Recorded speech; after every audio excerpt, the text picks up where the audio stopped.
Never put a preacher up to do your funeral who can't stand you. He'll put you in the wrong location every time. But you got a preacher today that likes you. I like you. I like Brother Hankerson. I like Sister Hankerson. I like this church. I like this jurisdiction. I had a hand in this jurisdiction. Had a hand in it. Bishop Wooten's hand was much larger, but I had a hand in it.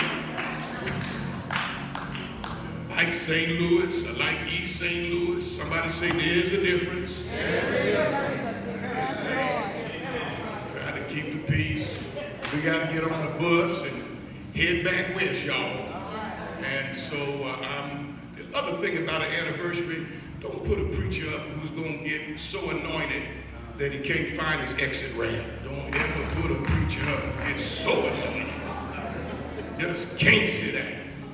That's not me today. That's not me. I've already had 3 services in Kansas City already.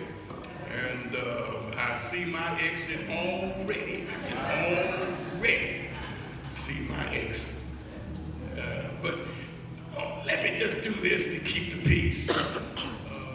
I see my wife's family here. I see a whole row. I usually only see them at family funerals. I see a whole row. Tell Austin Lane don't come this way today. I see a whole row of Barberville. And I might not be foolish. You just don't find a better first lady anyway than this girl from St. Louis.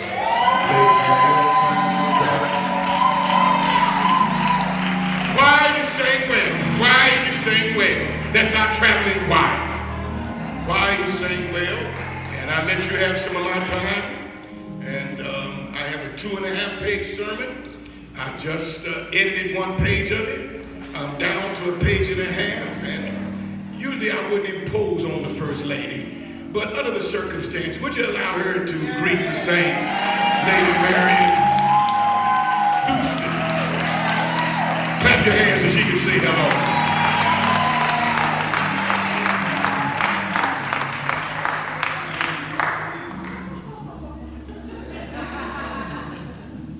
Praise the Lord. Praise the Lord. I'm so glad that the Lord saved me. Yes. I'm so glad that the Lord saved me. If it had not been for Jesus, tell me where would I be? I'm so glad. I'm so glad.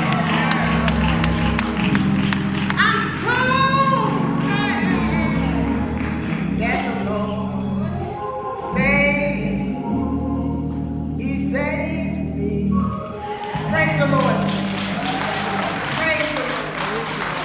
I certainly honor the Lord for being here on today, and honor the honorees for doing this great work.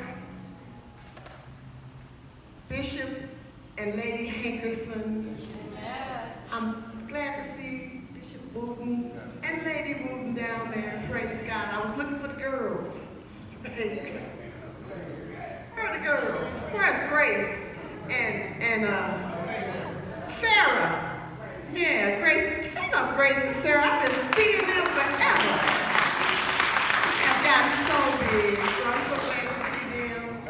And I just thank the Lord. But I want to ask my sisters to stand. I got 2 of them here. And my brother-in-law, stand, brother-in-law. Give him a big God bless you. Y'all know Jeanette, that's my sister Joanne and her husband James.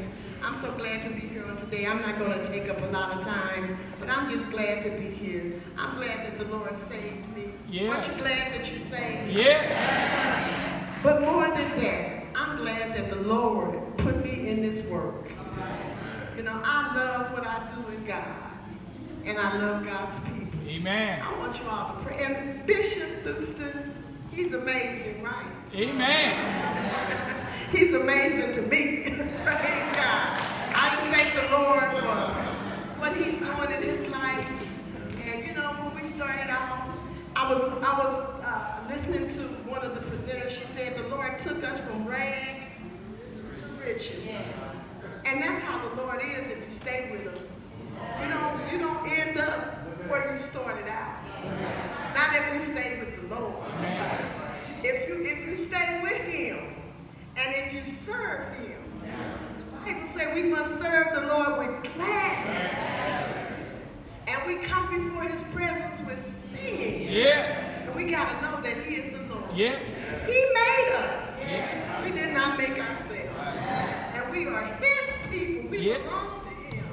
And if you stay with the Lord, if you work for the Lord, hallelujah, if you love the Lord, hallelujah, and if you go through with the Lord, he's going to pay you. Praise God. And he's going to pay you according to his desire. I started off just being his wife. And look at what the Lord has done. Now I am the wife of the chairman of the assembly of the church of God in Christ. Yeah. And I didn't apply for that position. I didn't put it in that position.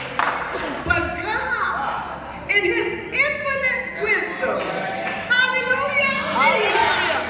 Hallelujah, Jesus. Hallelujah, Jesus. Praise God. God did it. God did it. God did it, and we are glad. So what I do for the Lord, I love. And I thank him. Pray my strength in the Lord.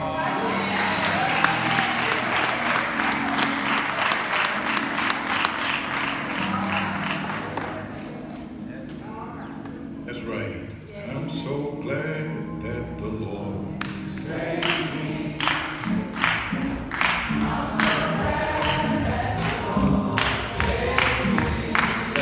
Back to head. Jesus.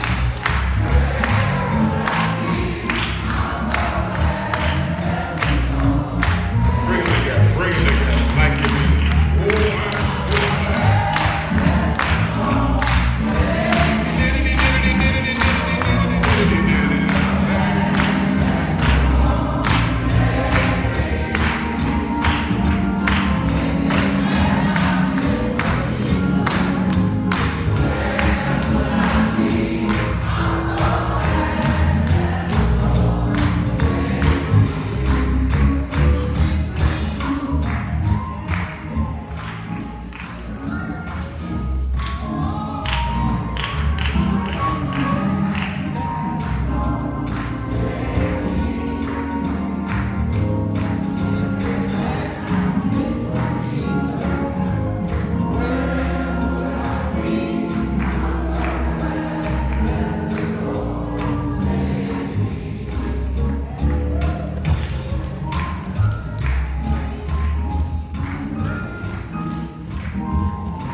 State Secretary, Brother Pinker. Bless you, Bishop. Man, stand up. Elder Rucker, stand up. Elder C. Rucker, Elder Morgan, stand up. Man. Elder Owen, stand up. These elders, God bless. Vice Chairman of the Deacon Board, handle the business, stand up. Deacon Stokes. Heavy hitters, heavy hitters, heavy hitters. And as many as the Lord our God. All right, how much time I got here to do my work? I'm doing good. I go to the next exit. 1 Kings, chapter 3. 1 Kings, chapter 3. God bless you, Brother Brown. 1 Kings, chapter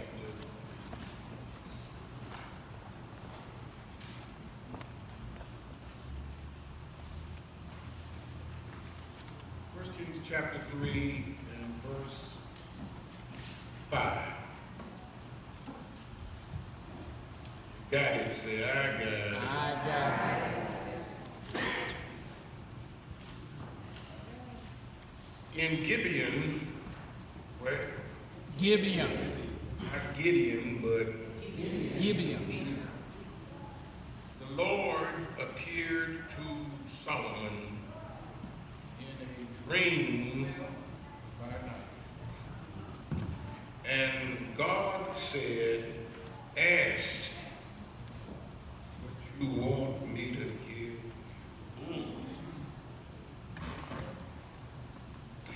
Verse 3 gives you a necessary preface to this directive. 3 and 3, and Solomon loved the Lord. Yes. Say that with me. He loved the Lord. He loved the Lord. Walked in the statutes of David his father, only he sacrificed and burnt incense in high places. But verse 5, in Gibeon, the Lord appeared to Solomon in a dream by night. And God said, ask what I shall give thee. Maybe this conversation never would have taken place in dream world if Solomon did not already have a relationship in wake world. Amen. You don't see this very often where God said, now this king I love. But the one where he emphasized his love for him is the same one that he gave him this directive that's like a wish, almost too good to be true. All right. All right. And in Gibeon, Yes. the Lord appeared to Solomon in a dream by night, and God said, you tell me, what do you want me to give you? And if you'll come down to verse 10, verse 10. Solomon's answer pleased the Lord. Somebody say it, please the Lord. Don't you want your prayer to please the Lord? Solomon's speech pleased the Lord, and Solomon asked this thing, and God said unto him, because I'm going to bless you because of what you didn't ask for. You did not ask for anything for yourself, such as long life. You didn't ask for riches for yourself. You didn't ask for the life of your enemies, but you have asked for yourself understanding to discern judgment. Verse 13, so I've also given you what you did not ask for. Since you asked for the right thing, you get the bonus. I'm going to give you riches, though you didn't ask for riches. I'm going to give you honor, though you didn't ask for honor, so that there will not be among the kings like unto thee all your days. And the church said, amen. Amen. Somebody say, I'm going to get what I want. I'm going to get what I want. Say that again, I'm going to get what I want. You know, they talk about colored people. I think colored people are doing all right. I'm not picking on the Choctaw. I'm with them. I'm on that tribal roster. But I'm not talking about the Choctaw. I'm not talking about the Zulu. I'm not talking about the Puerto Ricans, the Jamaicans, the Caribbeans. I'm not talking about the Latin Americans. They're all right. I'm not talking about the Aborigines, the Nudis, the Linders. I'm not talking about them. They're all right. I'm not talking about the Irish, the Italian, the Russian, the Polish, the Austrians. I'm not talking about the French or the British, the Greeks, or the Italians, or the Sicilians. I'm not talking about them. I'm not talking about the Asians, the Indians, the Japanese, the Cambodians, the Vietnamese, the Laotians, or the Filipinos. Colored people, I think under the circumstances, by the grace of God, they're doing all right. I mean, if you really consider where they came from, Do y'all know any of the colored people? Have y'all met any? If you know their history, if you know how they made it to this land, if you know what their traits have been, if you know how much of their dignity has been stolen, how their family structure has been mutilated, how their culture has been annihilated, how they have been forced to have an identity that they're less than human, been their tradition that they are property that can be sold, disposed of, used, and abused, been cursed if they tried to get education, whipped if they wanted to read, and then even when the laws were changed, the dock had already been tied and the die had been cast, and had it not been for the providence of God and some decent white people along the way, no telling where we would have been. So under the circumstances, I think Aunt Hager's kids have done all right. It has been said, though, one of the residuals of our cultural deficiencies is sometimes a lack of the ability to distinguish between important similarities in their respective nuances. All right. It's one thing to want something. Yeah. It's another thing to need something. Yeah.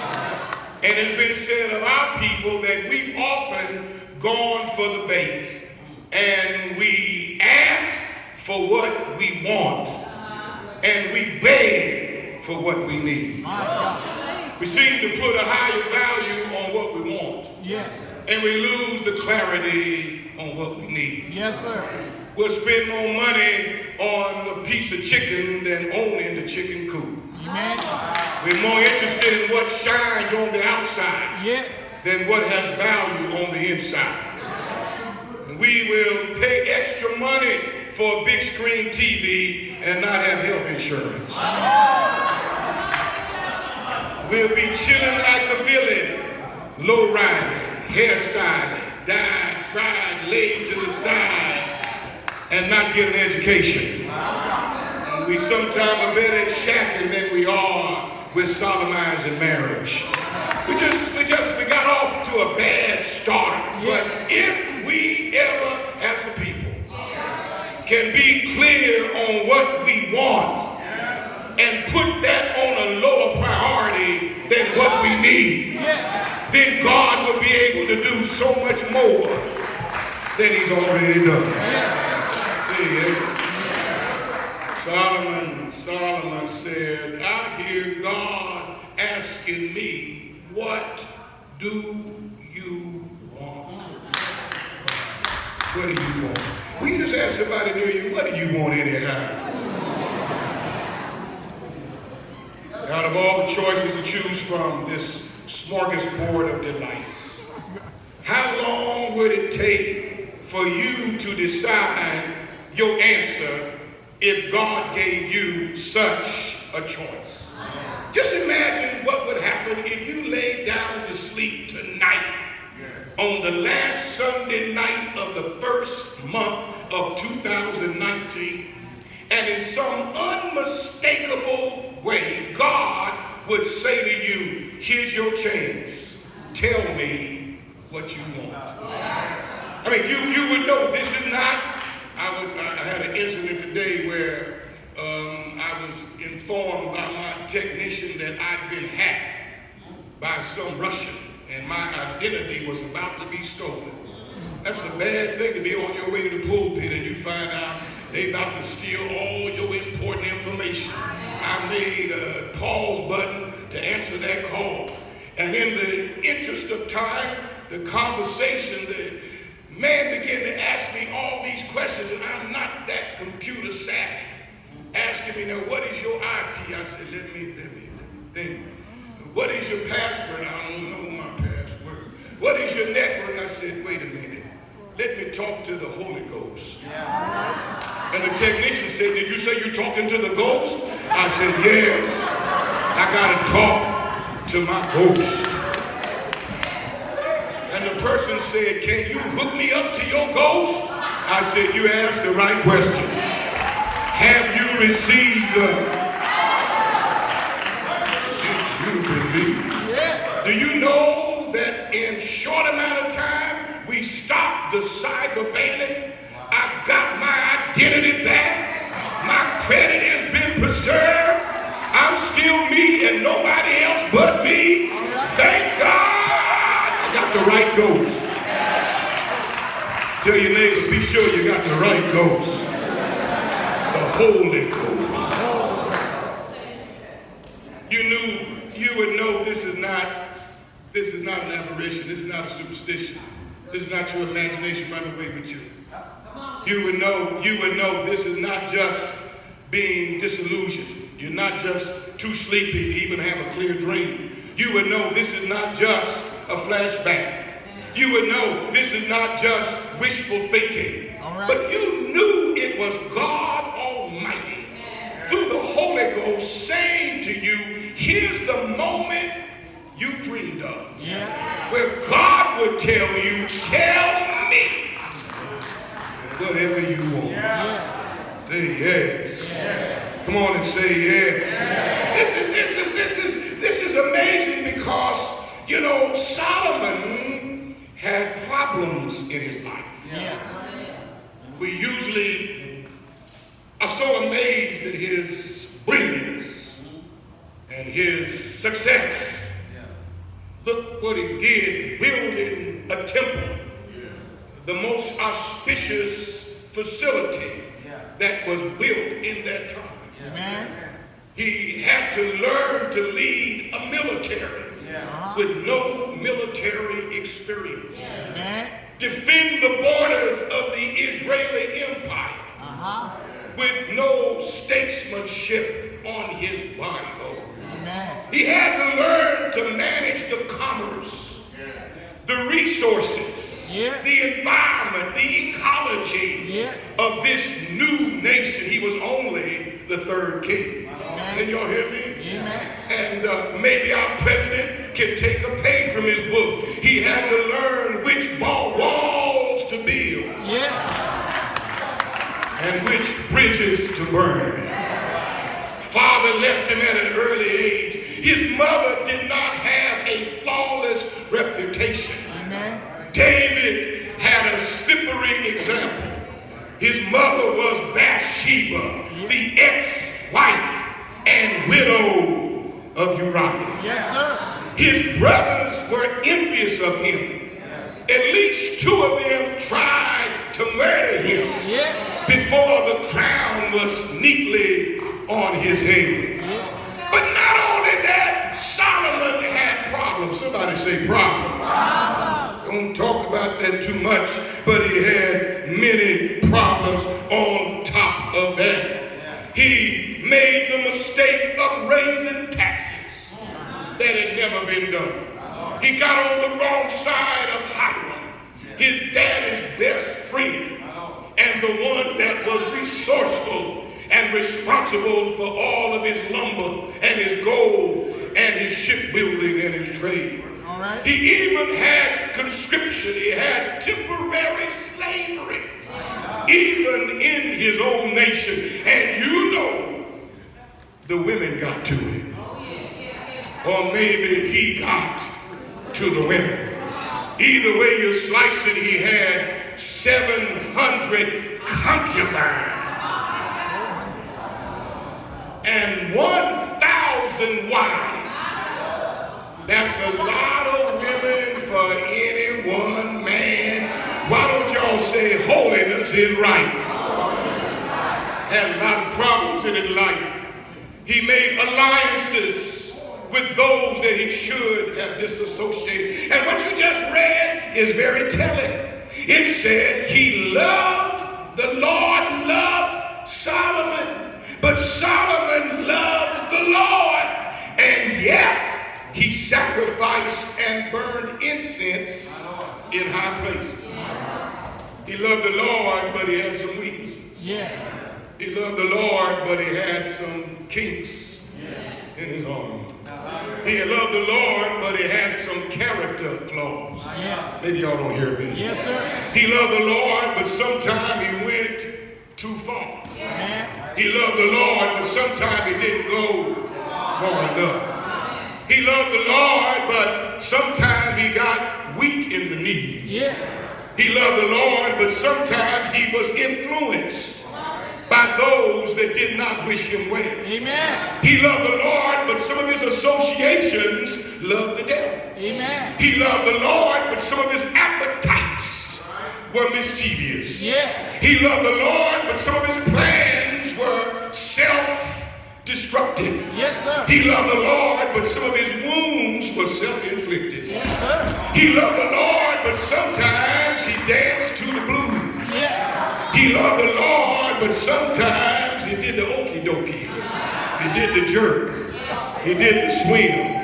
He did the funky chicken. He did the turkey trot. Yeah, sometimes he just did the twist, the bump and the grind. He loved the Lord, but sometimes his flesh took power over his spirit. I've got good news for somebody here tonight. Don't give up on what God has for you because it's something wrong with you. You can have something wrong with you, but if you keep on loving the Lord, he will take what's wrong and turn it into what's right. You don't love the Lord and stay in your mess, but you can love the Lord until you come up out of your mess. You may have a test, but you love him until you have a testimony. You may have a scandal, but you love him until your scandal becomes a stepping stone. Amen. You may have some scars, but you love the Lord until your scars turn into storms. You love the Lord, you may have midnights, but love him until your midnights turn into sunrise. You love the Lord, you may have tests, but lately become a testimony. You love the Lord, you may have battles, but battles were meant to be won, and giants do fall. Can somebody say, I love the Lord? Somebody just say, I love the Lord, I love the Lord, I love. No, you must not love him. If you love him, don't be ashamed. Just say, I love the Lord, I love the Lord, I love. Anybody over here love him? Just say, I love the Lord, I love the Lord, I love the Lord. Now let me try to finish this. You see, you can love the Lord and yet be honest enough to admit you are a work in progress. You can love the Lord and yet have a lot more to learn. Can y'all hear me? You be careful who you write off as a lost cause. Even in the Holiness Church, be a little careful in who you say has gone down for the last time. Yeah. Be very careful. I'm glad, Brother Hankerson, you let the young folks sing a song. Because sometimes the young people are more honest about their flaws than y'all that old. You don't write them off just because the boy fathered a child out of wedlock. You don't want to throw them away permanently because you know they got some weed in their hip pocket. You need to get off of it. You need to get off of it. You don't want to put them at the point of no return because they cussed one time, went to the boat 2 times, and got a DWI 3 times. Now we know all unrighteousness is sin. But if you love the Lord, somebody say yeah.